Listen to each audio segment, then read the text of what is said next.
With the new My Lowe's Pro Rewards American Express card, earn 3 points per dollar spent on Lowe's qualifying purchases for the first 6 months after card account opening. Plus, save 5% every day on eligible purchases at Lowe's and earn points on eligible purchases everywhere else Amex is accepted. Card members get more at Lowe's. Subject to credit approval. 5% can't be combined with any other offer. Exclusions and restrictions apply. Points subject to loyalty terms at Lowe's.com/terms and credit reward terms at Synchrony.com/MLPRA-terms. Visit Lowe's.com/business credit.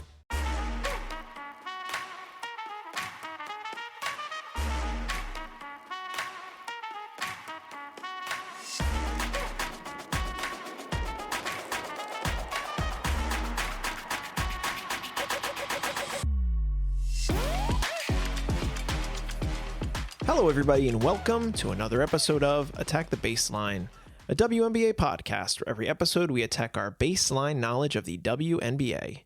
We're your hosts, John and Kristen Barber, and today we're back talking about a couple teams that find themselves at the bottom of the standings, near the bottom of the standings, the Seattle Storm and the Connecticut Sun. A lot to unpack about both of these teams, mildly successful weeks for both of them. Before we get into all of it, Kristen, how are you? I'm doing well, John. I'm trying to get ready for summer. It feels like summer now. Mm-hmm. My school's graduation is this week, so we start like a pretty chill summer schedule. Heck yeah. I'm like, I need it. I know you need it.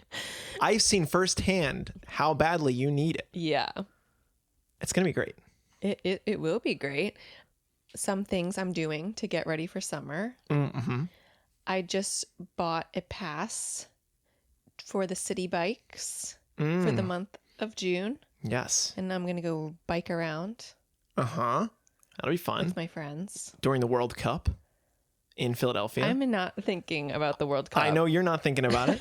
It will be a thing that will affect us in the city of Philadelphia. Maybe. Potentially. Perhaps. But I'm really not. I have no mental capacity to think about the World Cup at all. Uh-huh. I made a key lime pie. Mm-hmm. It's a good summer thing.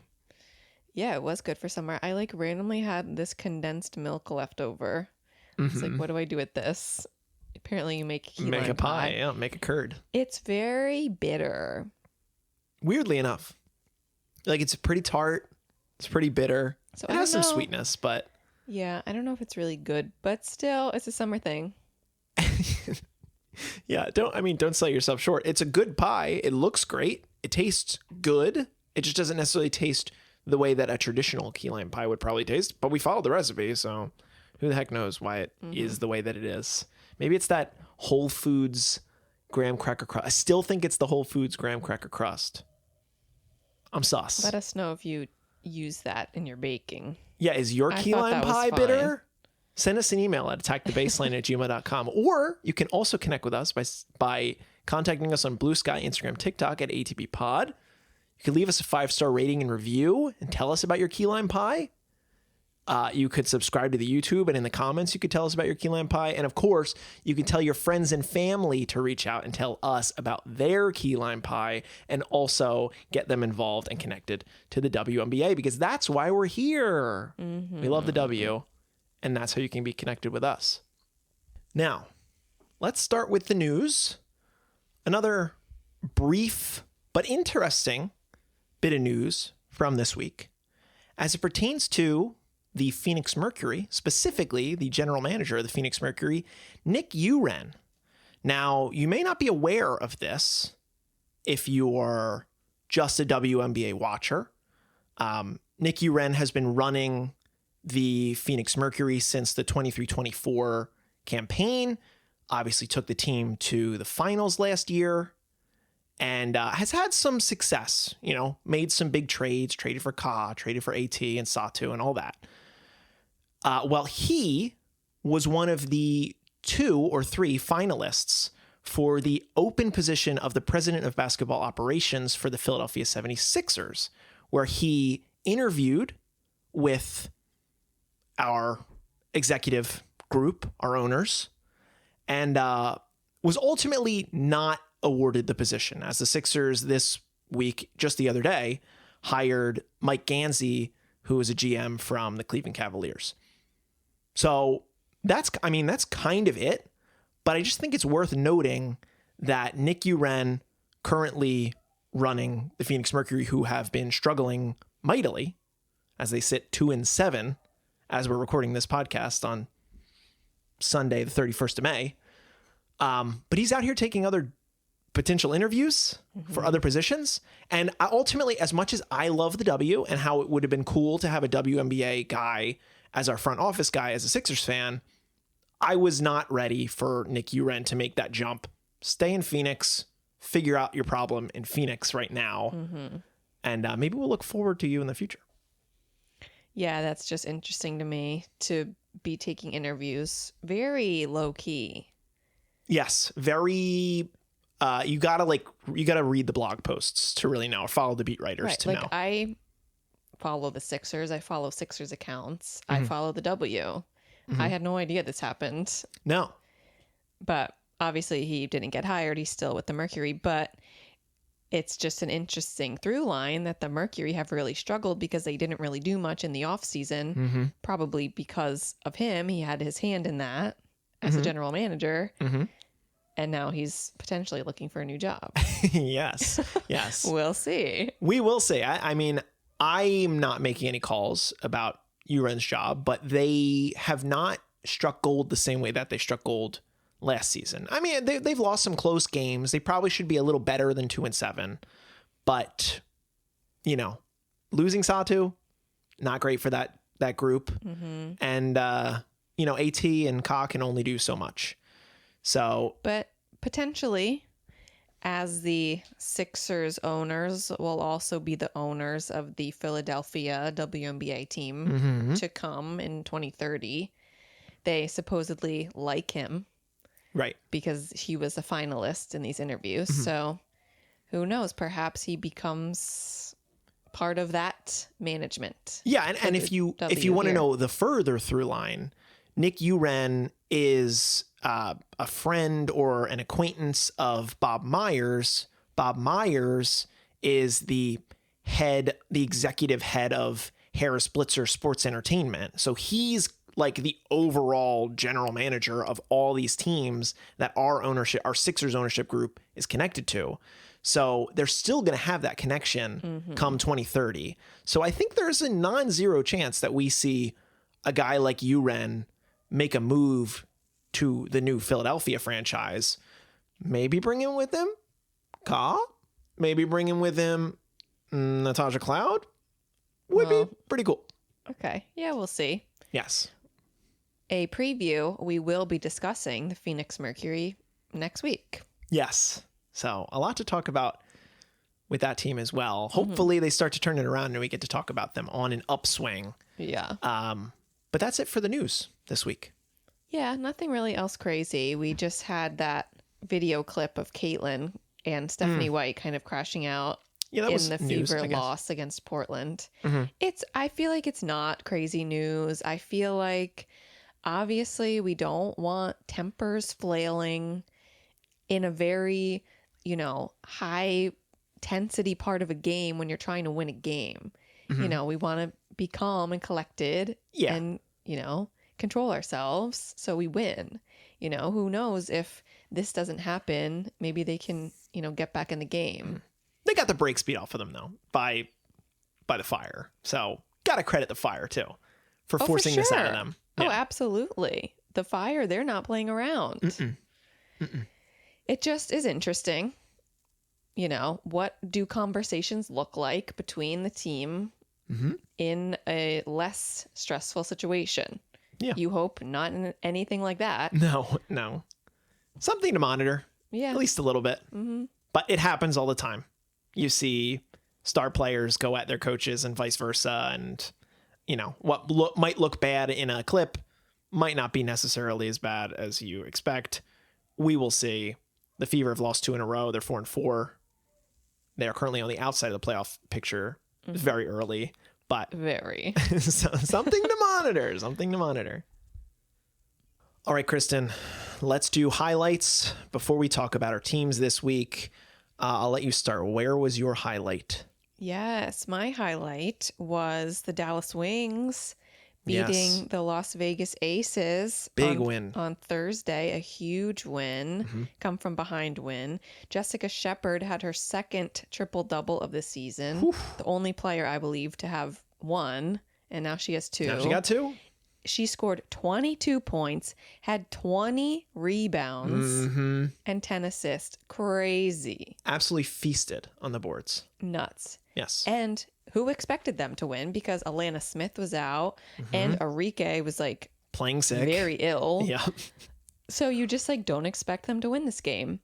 But I do think it's funny. I do think my highlight last week was also when the Aces lost. Oof. When the Sparks beat the Aces. What are you saying? I think I'm saying I love watching the Aces. Like watching the Aces is always fun. But I also kind of like watching them lose because you're like, well, they're just going to win because they have like a lot of the best players in the whole league. Sure. So it's exciting when other teams can beat them. Sure. I think that's fair. Look, and to see Dallas gel after, we talked about the comments a couple weeks ago by Coach Fernandez, and they seem to have been pretty effective because Dallas is, for lack of a better, been one of the best teams over the last couple weeks. So they are moving right along.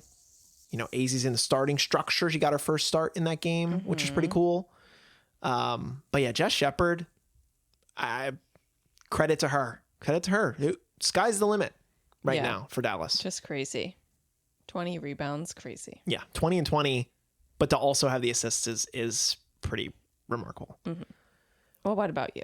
For me, I'd like to highlight a team that, look, if you listen to last week's pod, talked about the fire, talked about the tempo, I felt like after recording that I was not quite as complimentary as I probably should have been about the tempo, but this week the tempo set the season high scoring mark at 111, where they beat the Chicago Sky 111-104 in a game that was just all offense all the time by both teams. But I want to shout out this tempo team because this is not the first time that they're scoring 100. They're scoring 100 relatively regularly. They're getting high totals at the very least. Very high-powered offense. We talked about it ad nauseum last week. Go check that out if you haven't. But to highlight here, I mean, Brittany Sykes, Marina Mabrey did their things, but Niara Sabli was looking like the best Sabli. He had 29 points in this game, knocked down 3 or 4 corner threes that looked really good, got it done in the paint. She was all over the place. And after we didn't really get to see her a lot last week, it was cool for her to be back in the lineup in full and doing this and dominating Chicago in the way that she did. So shout out to Niara, shout out to the tempo. Another team that I think under Sandy Brondello is going to be able to win against any opponent that you put in front of them. And I also want to highlight the fact that Sandy Brondello, she realizes that Kiki Rice needs to stay in that starting lineup because her comments post-game the other night was that Kiki Rice is a winner and that she did not expect Kiki Rice to be nearly as good out the gate as she has been, but she has been one of, if not the best rookie right now. I would say that she's definitely got a shot at Rookie of the Year if she continues to play like this all year. So for sure. Shout out to Kiki, Niara, and the whole tempo crew. Okay, so we're going to talk about Seattle and Connecticut, as both teams have had players return that we've been awaiting. Awa Pham made her debut in the W this week for Seattle, and Layla Lakan heard the coach's call and finally started for Connecticut. So 2 very exciting players. I believe it was a text message. Well, yeah, but he was calling out to her. Please. Layla, we need you. And they did. Well, we can start talking about Seattle first. Sure. I will say, unfortunately, we didn't get to watch Dominique as she still has a concussion. Yeah. Been 3 weeks plus now. It's been a long concussion. Really long concussion. I really hope she's like coming back soon. Ezzy has also been hurt. Yeah, she's still been out. She hasn't played, which, I mean, I'll say those are probably 2 of your best players on the team.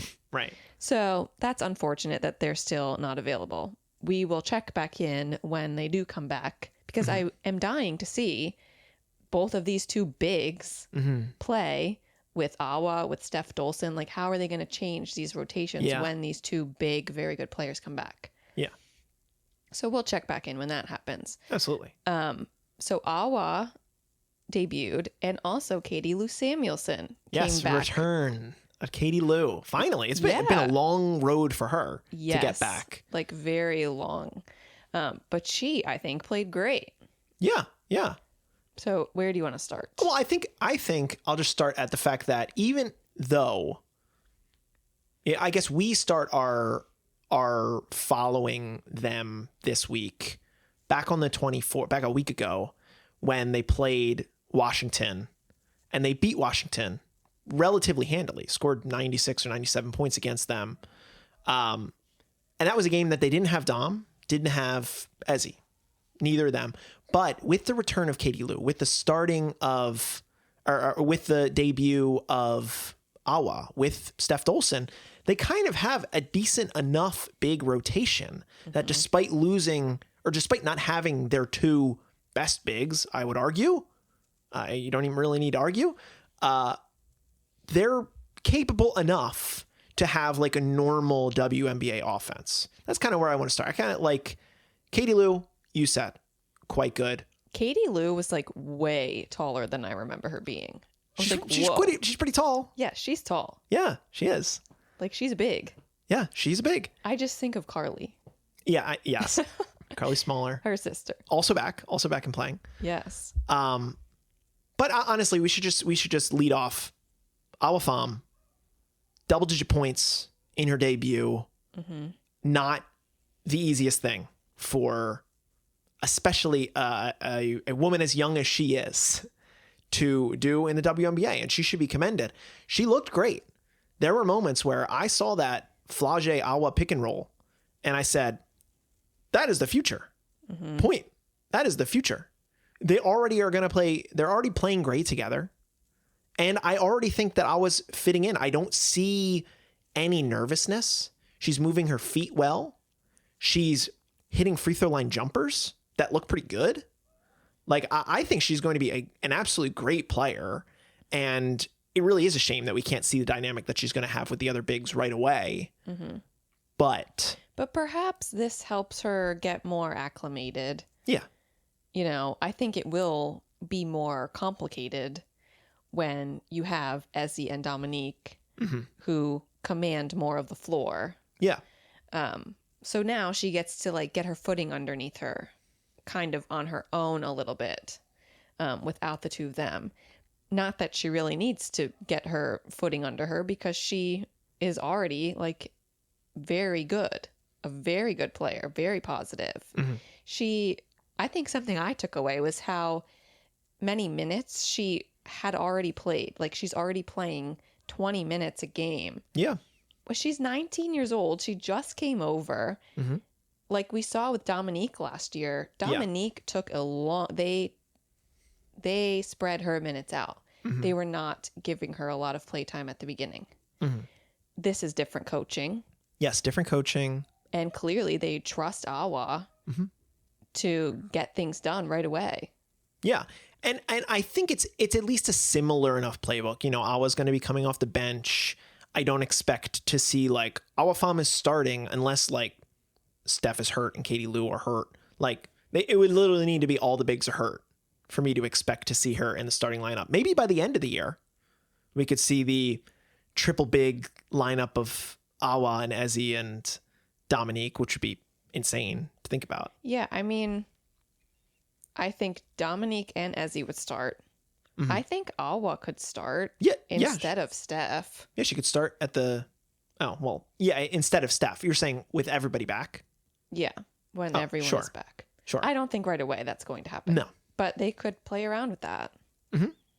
And Sonia Rahman is showing that she's very good and understanding with how to let her acclimate to the W. So I'm excited to see more Alafam as she continues to grow into her role, but just exciting that she's finally here. And it's cool that she just came over right away. Mm-hmm. Loved watching her. Mm-hmm. Okay, so that's Awa. We can talk about Stephanie Dolson. We mentioned Steph. She's basically the sole center on the team, carrying the team. Mm-hmm. I love Stephanie Dolson. I've loved her since we started watching. Yeah. She didn't have a great year last year. Mm-hmm. And obviously things got very complicated in Washington with all the bigs that they have and were drafting. So I was like a little worried for Steph, like what's going to happen? Where's she going to go? But this right now has been, I think, a great spot for her. Yeah. She can really, I think she's really showing how versatile she is. Like she's very good at obviously scoring in the paint. She's big. She is, I think, a very good defender in the paint. But then she also is shooting threes like easily. Sure. Yeah. I mean, she's a stretch big. She's one of the first stretch bigs that I remember being like, oh, okay. Yeah, she can shoot it. Mm-hmm. She's not afraid to shoot it. Yeah. Won them some games back in the day with Washington. Yeah, I don't know if I would say that she's the best defender in the paint, but there is, and it was on display when they played Washington, that like she could just be there.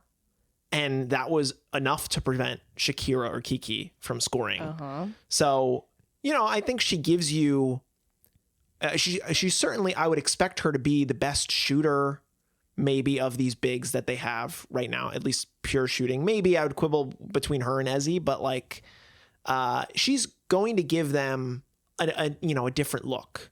And yes, I'm still also a big fan of Steph Dolson. I like her personality. She's fun. When we said like, what's the highlight of the week? And I was trying to figure out what the highlights of the week were. I was like, maybe the highlights that she has in her hair, because those are pretty cool. They are cool. Those are cool. No, I'll say they played Washington back to back. Yeah. In the first game against Washington, they held Washington to only 24 points in the paint. In the end of the third quarter. It was probably a little bit more than that. When they typically score 46. Yeah, Washington is a paint team. Right. And she was just defending that paint very well in the first game. In the second game was a different story. Yeah, a little worse. But yeah, look, I'm not, this is a good role because Seattle's expectations are very low. I think Dolson is not necessarily a player that like screams, I need to have her on a winning team. But for a team like Seattle that owns their own pick, that can live or die by how they play every single night, and just kind of play free and cool, I think this is a good spot for her, especially right now with the injured bigs that they have. Yeah, definitely. Well, I think we can talk about the top two scorers on the team. I'm assuming that's T and is it Flage? Yes. Well, nice. If you just look at like ESPN, it says the top scorer is Dominique. Yeah, well, but she's only played in 3 games. Yeah, so no. We're not thinking of that. Yes. Yes, T and Flage.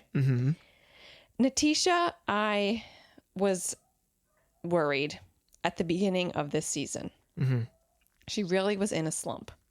She, over the first 3 games, not scoring a lot. But since in the next 3 games, in the most previous 3 games, yeah, she's tripled her scoring.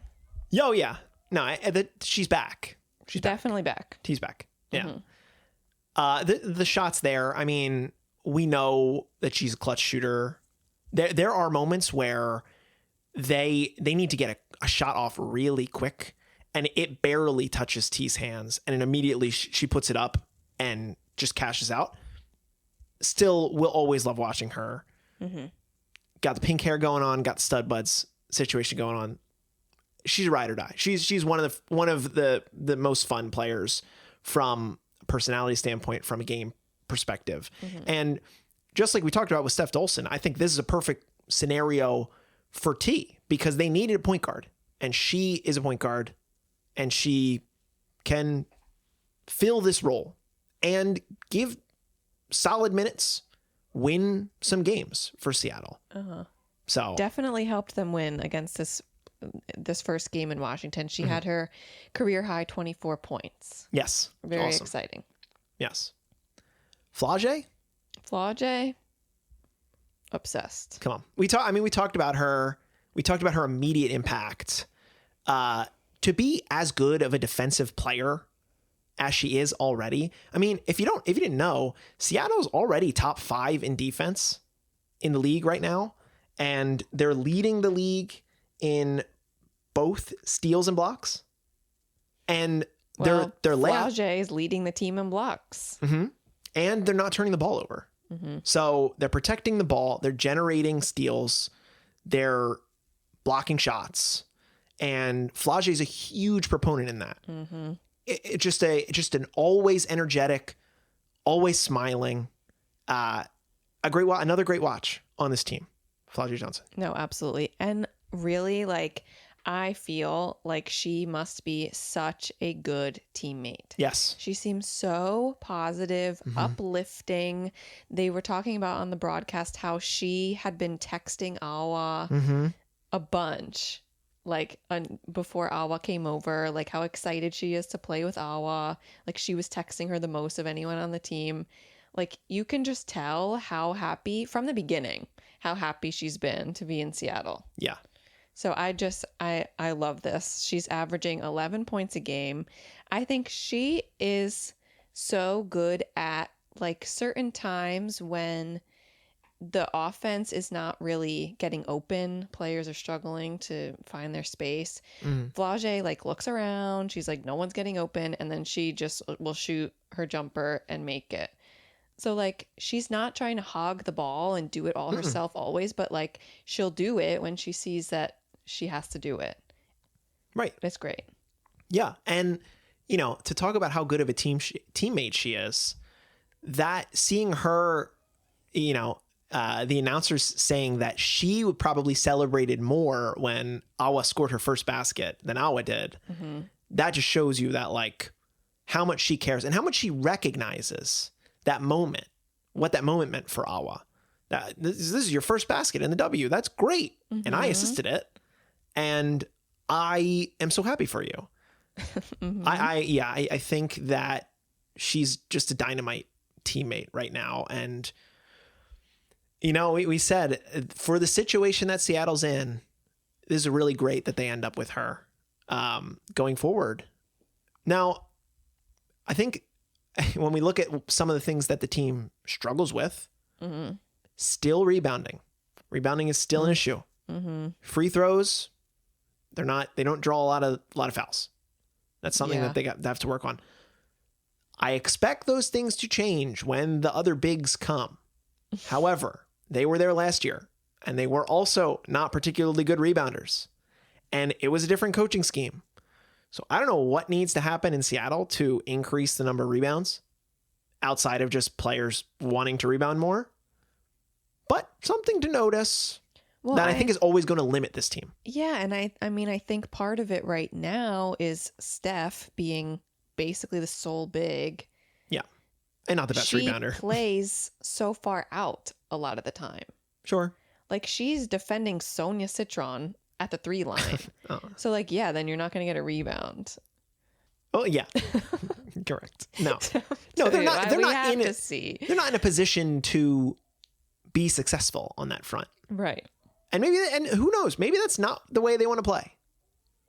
Maybe they just don't want to, not worry about second chance opportunities on their own side. They just want to get down, back on defense where they're good. True. Maybe they're just scoring in transition and they're just not rebounding on the other end. Who knows? We'll table it. Yeah, we'll table it. We'll see. When we're back talking about Seattle again later in the season and we have a healthy Dami and a healthy Ezzy, maybe the numbers will go up and we'll feel good. I want to talk about some of the other role players on the team. I think Mackenzie Holmes is actually leading the team in rebounds, 5.2 rebounds a game. I think she is incredible right now on this team because she just knows what she's there for. like she's only averaging 5 points a game, but she is in like every single defensive mix. Sure. And I can see that. I'm like, wow, that's like good defense right now from Mackenzie Holmes. So, I mean, I think she's definitely part of that good defense. Yeah. The moment that Natisha brought Mackenzie onto a Stud Bud stream, I knew that she was pretty locked in on this team.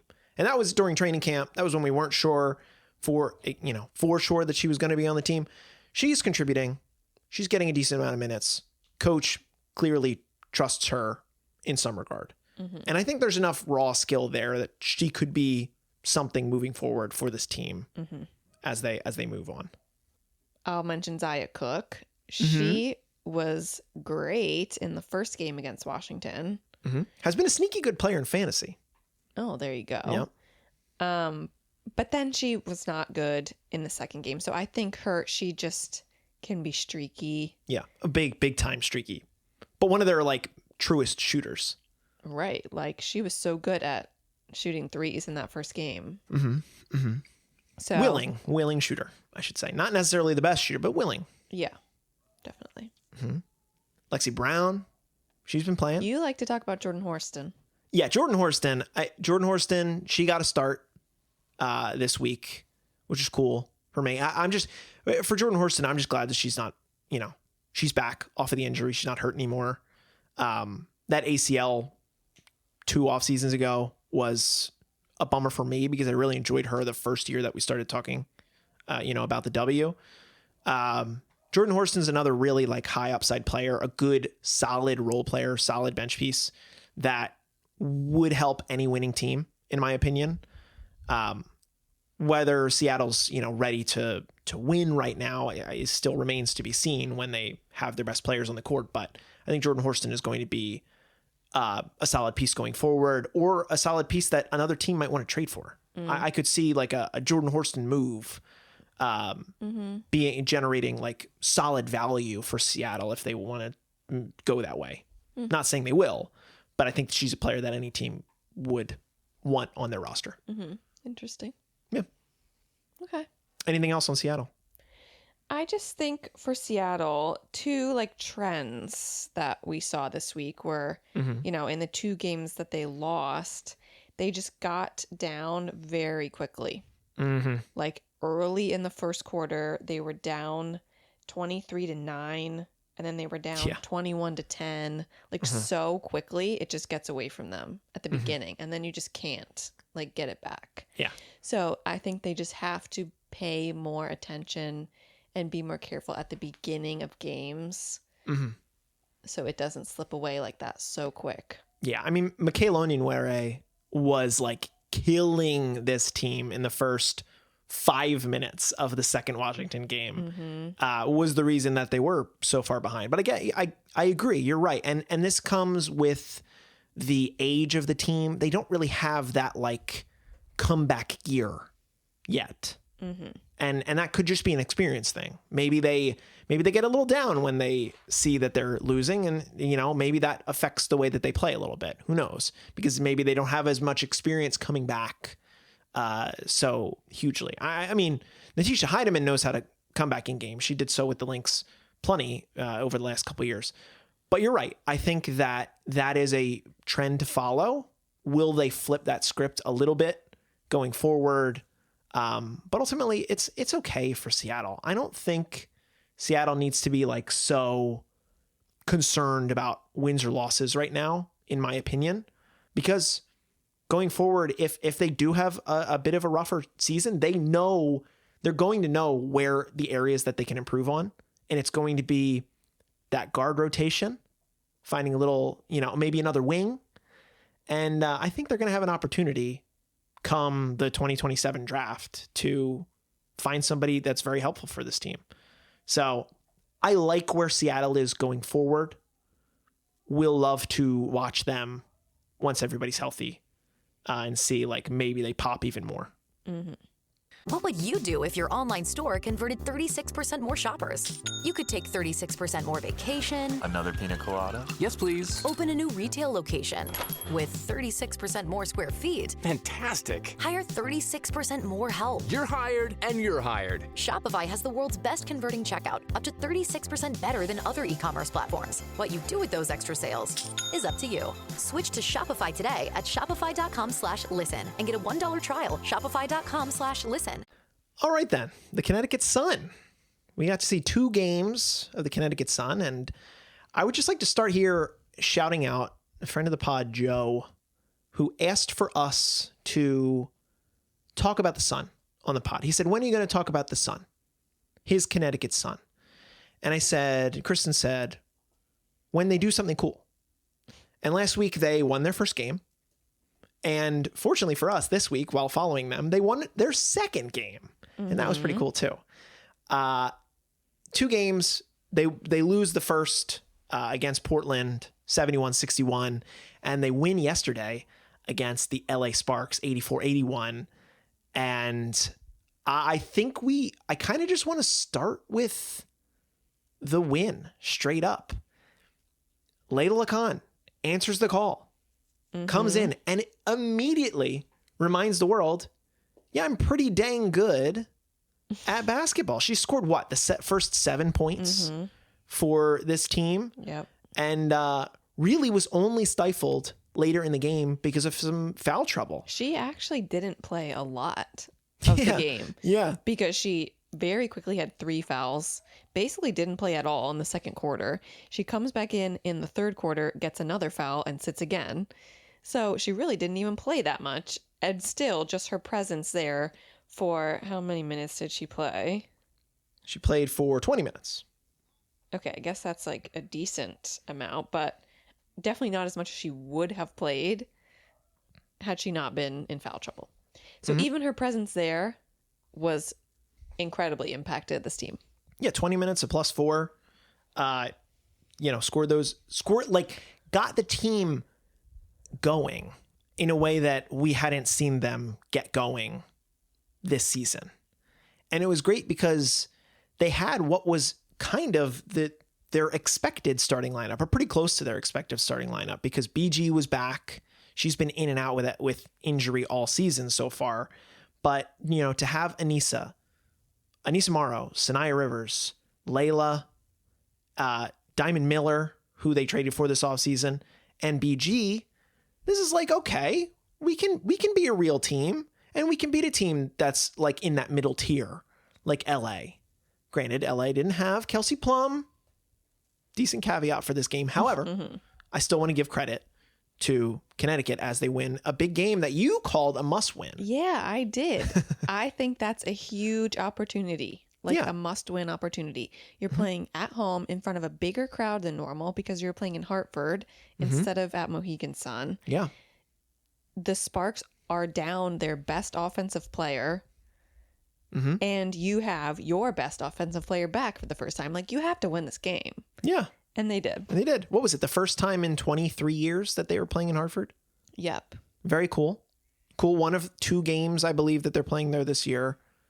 2 or 3. 2 or 3. A handful of games. But it was cool for them to go there to get this meaningful win for this crowd. 10,000 plus. Great vibes for Connecticut. So that's Layla. Anything else you want to say about Layla going forward? About Layla? I think she's going to change the whole perspective of this team like she did last year. She came in, the team was very bad. She arrives, the team gets much better. Yep. Immediately. I think that is what we should expect. She's a defensive fiend. She's an offensive, positive player. Layla Khan, if you're not on watching her, you better tap in. No, that is just going to be a huge reason to start paying attention to the Sun. Absolutely.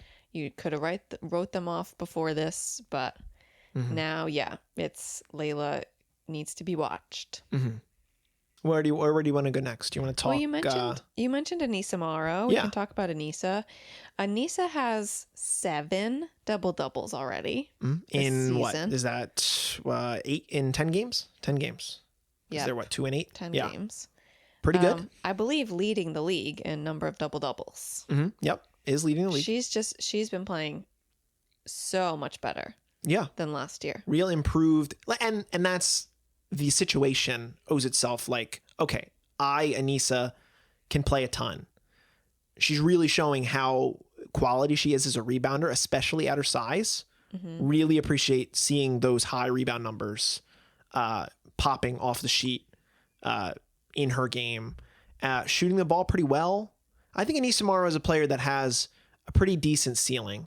And at times last year, or even at times of this year, I didn't exactly know what I think that she could be. But I could certainly see come the end of Anissa Morrow's career that she has some all-star level years. Mm-hmm. But she's trending in the right direction. And it's cool that when you have a team like Connecticut that is just kind of open to taking their lumps and just playing these young players, that she has a lot of rope to be able to do that. And it's cool to see that she's working on her game in that way. Yeah. I guess we should zoom out for a second, because there were some players, other interesting things with players on this team. So Aaliyah Edwards is hurt. She's not playing. You mentioned Brittany Griner was out with a rib injury, came back in this game against Portland, got poked in the eye, had to exit the game. That was tough. That was very tough. They had Haley Van Lith on the roster. The start of this week, yep. At the beginning of the week, who was playing very well, in my opinion. Mm-hmm. But of course, Layla coming back, they needed to fill, they needed an open spot. Mm-hmm. So they cut Haley Van Lith, but then re-signed her to the development squad. Cleared waivers, yes. So she will come back. She will be there again, which I think is good for them. Like, she was a positive player on this team. Yeah. I think they probably were hoping, I hope no one else picks her up from the waivers, because we would like her back. I do feel like they intended to always do that. Yeah. Oh yeah, definitely.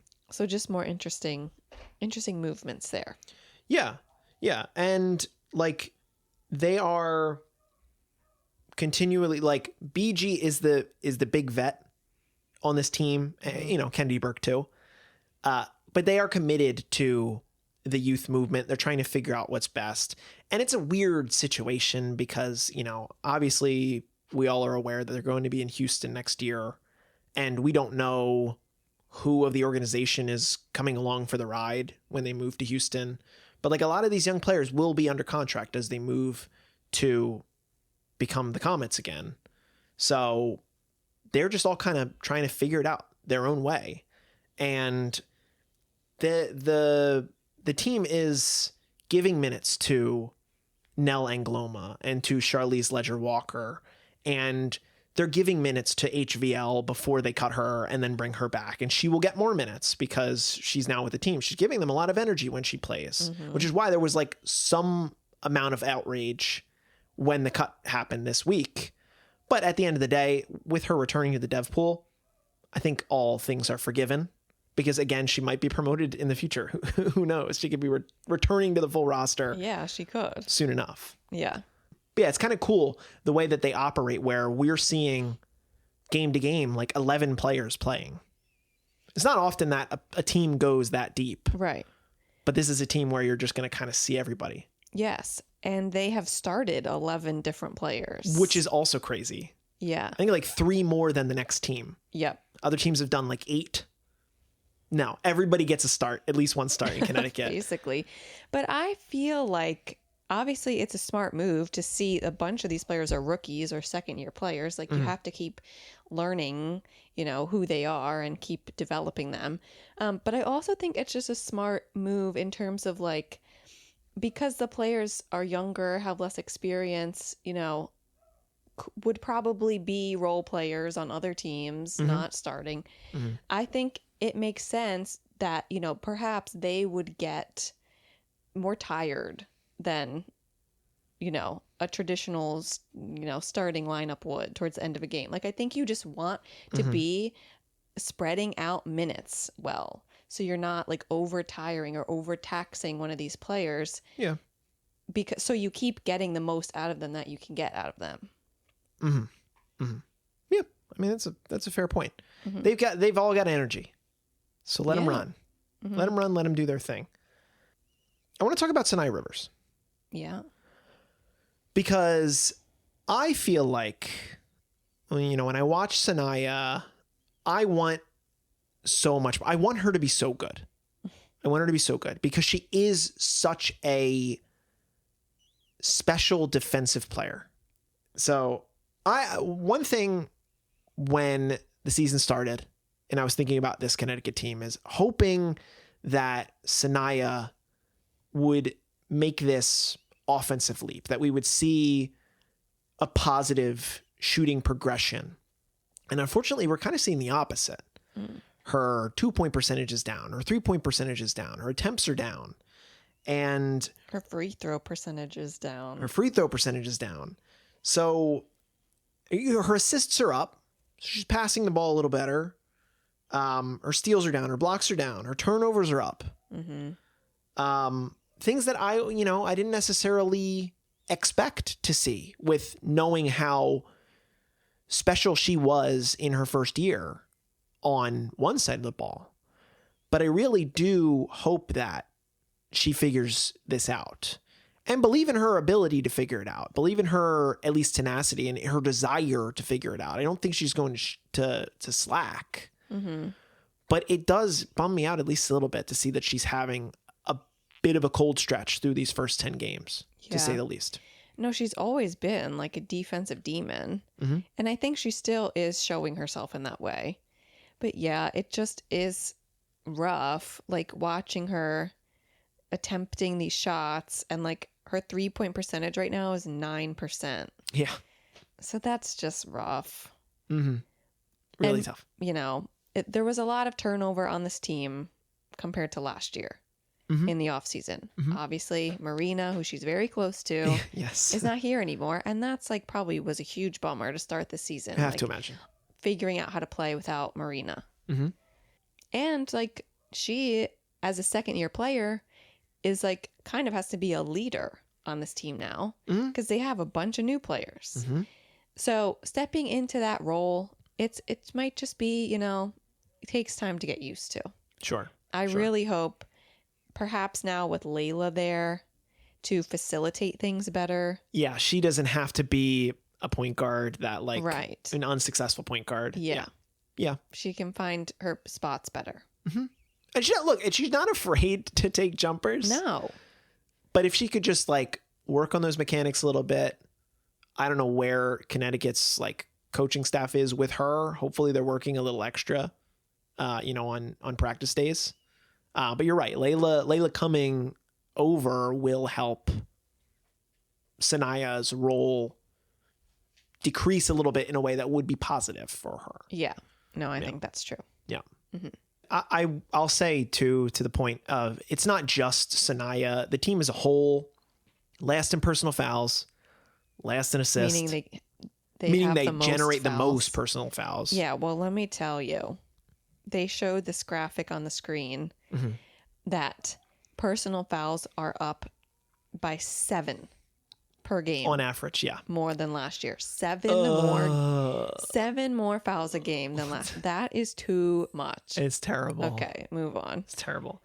Yeah, personal fouls they struggle with. Assists they struggle with. 3-point percentage. Well, Layla will solve that. Yes, she will solve the whole thing. Both of those 3-point percentage, yeah, I guess should go up because other people will get better shots, get more open shots. But yeah, so I wrote down maybe not soon. They might not be last in these figures, but I will expect them to be, pretty middle to bottom on most stats. Which, they'll have a very good chance of drafting Juju Watkins next year. Yes, that's all I have to say. Yep. And we talk about players getting open shots. Kennedy Burke is a player that, when open, can be a really quality 3-point shooter. Last year, she shot 41%. Her 3-point percentage is down to 25 this year, down 16%. And that's probably because she doesn't have a lot of reliable set pieces. she's being asked to do a lot. She's getting paid a lot. So she's kind of like this focal point for one way or another for this team. She's been struggling a bit. She's getting her minutes because she's just that one of those veteran presences on this team. Mm-hmm. But she's going to benefit a lot going forward, by the return of Layla. You did not mention free throws. This team has to be last in free throw percentage. They are, I think they're bottom 2. Okay, because I was just looking through these stat sheets, like Kennedy Burke shooting 59%. Sanaya Rivers is shooting 66%. Yeah. Like, that is something I don't have patience for that. No. Especially when we have to see as many trips to the line because of the increase in fouls. Yeah. Yeah, you don't want to see people missing free throws. Yeah. But I think there were a few more bright spots on the team that I really appreciated. Mm-hmm. Despite the injury to BG, despite the injuries that she's been dealing with, the ribs, but was it the knees, the eye? Even in this game, she had a major milestone, which is really cool. She enters the 6,000 point club. Mm-hmm. There was a moment where she was next to NECA, and it was like both of those players are in the 6,000 point club. NECA's in the 7,000 point club. But it's cool that BG still has milestones to make. She's only 15 blocks away from Margot Didek from being the all-time leader in blocks. Mm-hmm. That is something that we expect to see this year for BG. But even though it hasn't been the best start of the year for BG, it's really cool that she's still got these milestones that she's ticking, and the fans are very into it. Oh, for sure. And I think she has found a very good place for her in Connecticut. Yeah. At the expense of Tina. But that's okay. Yes. Last year in Atlanta, she was only averaging 9 points a game. She wasn't really starting. Mm-hmm. It just wasn't a place where she could shine. Sure. But now she's averaging 13.5. And I think she is, very dominant when she's on the floor. So I really hope that she can get back from these injuries soon. The eye did not seem that bad. No, she should be all right. Yeah, she should be okay. But I just want everything good for BG. Yes, she deserves it. Yeah. She comes in the game, she got her 6,000th point, and then she immediately has to Erica leave Wheeler, she's hitting bang. it. But that was a cool moment, at least. Yeah. And then something else funny that happened in this game against Portland was obviously BG is out. Aaliyah Edwards is out, not playing. Mm-hmm. So the announcers were like, Reagan Beers is playing a lot.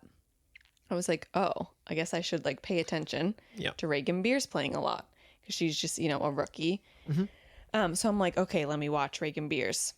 And then I'm watching her, I'm following her. Mm-hmm. And then she immediately has this super cool play where LA shoots the ball, hits the rim. And instead of trying to get the rebound, Reagan jumps up and swats it super far back right into Layla's hands. Mm-hmm. I was like, whoa, that was cool. Yeah. And then she did it a few more times where she's just swatting the ball, not getting the rebounds herself, but seeing where her other players are and getting it to them out further. Yeah. It's wow, that's something cool. She's a positive contributor on the offensive glass. That was the biggest thing that jumped out for me, at least in that game. An extra big for this team is okay. They've got Ono, they've got Reagan, they've obviously got Aaliyah and BG, but when they're hurt and she needs to spot fill, credit to Reagan. She earned at least, a pat on the back that game because she helped them win, with a couple of those second chances. Mm-hmm. Yeah. The other player that I'm keeping my eye on, the other rookie, is Gianna Neepkins. Yes. We talk about their 3-point struggle. Yeah. She's really not contributing to that at all because she's not really taking a lot of shots. I know. And everything you saw from Gianna at UCLA this year was so positive, such a good shooter. Mm-hmm. And then she falls really far in the draft. Yep. To Connecticut. 15. Yep. To Connecticut here. But everyone's saying, oh, she's might be the best 3-point shooter in this draft. Mm-hmm. And then here she's only playing 10 minutes a game. She's only attempting 1 3-point a game. Mm-hmm. and making 21% of them. Right. So She hasn't got her spots yet. yeah, I'm just not really sure what they're doing with Gianna. They could really use her. Mm-hmm. But now, with HVL coming back, Mm-hmm. but on a dev, I don't know. Yeah, Gianna's a player that I get a little nervous about. I could see a world Yes. where she ends up getting cut. She gets like the short end of the stick. She was last. She had the least minutes of any player in that win against LA. Something to pay attention to. She's a big bench mob personality. Like she's front and center whenever they pan to the bench. Yeah. She's putting up the 3-point fingers. But yeah, not what I expected from Gianna Napkins. She should be in Washington shooting threes. And instead she's in Connecticut not doing that. So Right. It's interesting. I know. Different timelines. But, a lot of young talent. Could this be a team full of role players at the end of the day? Maybe. But I like all of these players sticking in the W for the long haul. Yeah.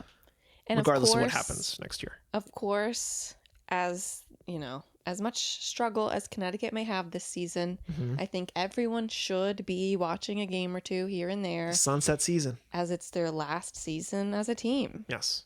And I'll just say, if Brendan Glasheen does not travel with this organization to Houston and we lose his announcing ability in the greater WNBA zeitgeist, obviously he'll still be there for Unrivaled. I will be very upset.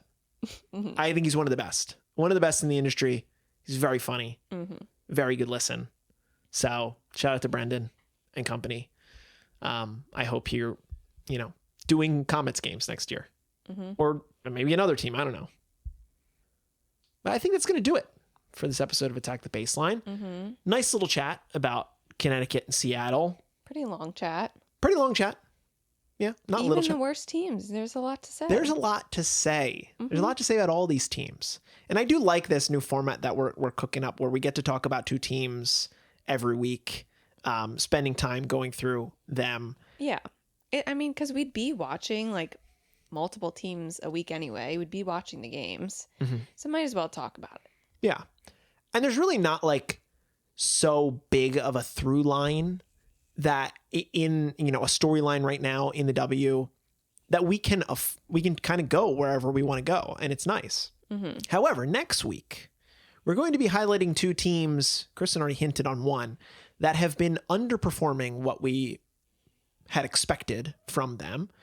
The New York Liberty, who find themselves at 4-4 in the heart of the table right now, not at the top like we expected. And the Phoenix Mercury, who we already said are 2-7 and struggling night in and night out.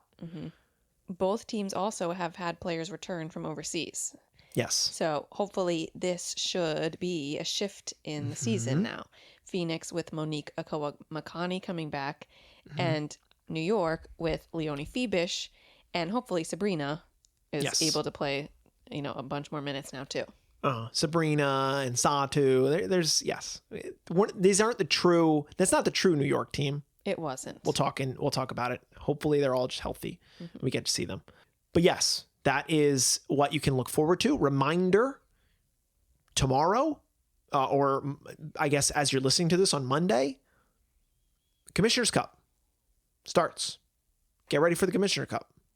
Every game going forward in the start of June is going to matter toward the standings of the Commissioner Cup. If you want to follow those standings, that's going to be exciting. I feel like I posted on Bluesky earlier in the week that I really do feel like it's anybody's trophy. And I feel I could see so many of these teams running and winning a Commissioner Cup trophy. It's not just going to be Minnesota for sure at the top or New York for sure. I would be surprised. I mean, if New York wins, hey, that would be a surprise because they've played not up to their standard. But we'll see. I'm going to look forward to following that one as we go through the month of June. You can follow along with us on Bluesky, Instagram, TikTok at ATBPod. If you'd like to send us an email, if you have a question or something you want to get off your chest about your team, you can send us an email at attackthebaseline@gmail.com. Subscribe to the YouTube Tell your friends and family to check out the show. And if you'd be so kind, leave us a 5-star rating review on whatever platform it is. Doesn't matter. We're not picky. 5 stars. And tell us how much you love the show in that review. And just thank you for listening every single week. I really appreciate all of you. And I think that will do it again for this episode of Attack the Baseline. Kristen, I'm staring at the baseline. And as always, what are we going to do? Attack it. Attack the Baseline. Thank you so much for listening. And we will talk to you soon about the Phoenix Mercury and the New York Liberty.